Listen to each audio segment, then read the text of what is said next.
വാട ഉവ്വ എന്ന് പറഞ്ഞ് ആരെയും കൈനീട്ടി സ്വീകരിക്കുന്ന കോട്ടയത്തിന് ഇന്ന് 75ാം പിറന്നാൾ. അക്ഷരനഗരിയാണ് കോട്ടയം. സാക്ഷരത കൊണ്ട് മാത്രമല്ല, കേരളത്തിനെ ആദ്യമായി അക്ഷരം പഠിപ്പിച്ചതും കോട്ടയം തന്നെ. അയിത്തത്തെ പടിക്ക് പുറത്താക്കണമെന്ന് പഠിപ്പിച്ച വൈക്കം സത്യാഗ്രഹം കോട്ടയത്തിന്റെ ചരിത്രത്തിന്റെ ഭാഗമാണ്. തലസ്ഥാനം അങ്ങ് തിരുവനന്തപുരമാണെങ്കിലും ഒരു കാലത്ത് കേരളത്തിന്റെ രാഷ്ട്രീയ തലസ്ഥാനം കോട്ടയമായിരുന്നു. ഉമ്മൻചാണ്ടിയും കെ എം മാണിയും ഒക്കെ അടക്കിവാണ് കോട്ടയം. കേരള കോൺഗ്രസുകളുടെ ഈറ്റില്ലമായ കോട്ടയം. NSSന്റെയും ഓർത്തഡോക്സ് സഭയുടെയും ആസ്ഥാനം. റബ്ബർ കർഷകന്റെ സ്വന്തം നാട്.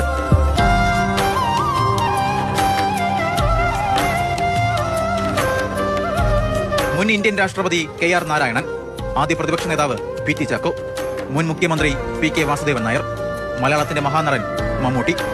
അങ്ങനെ കോട്ടയത്തിന്റെ പെരുമ ലോകത്തോളം ഉയർത്തിയ എത്രയോ പേർ. ചിലർ കോട്ടയത്തെ ഹൃദയത്തോടൊപ്പം ചേർത്തപ്പോൾ ചിലർ തന്റെ പേരിനൊപ്പം ചേർത്തു. രാഷ്ട്രീയവും സംസ്കാരവും ചരിത്രവും മാത്രമല്ല, കോട്ടയംകാരുടെ ഭക്ഷണവും അടിപൊളിയാണ്. അല്ലേ മച്ചി? എന്തോ ഇഷ്ടം?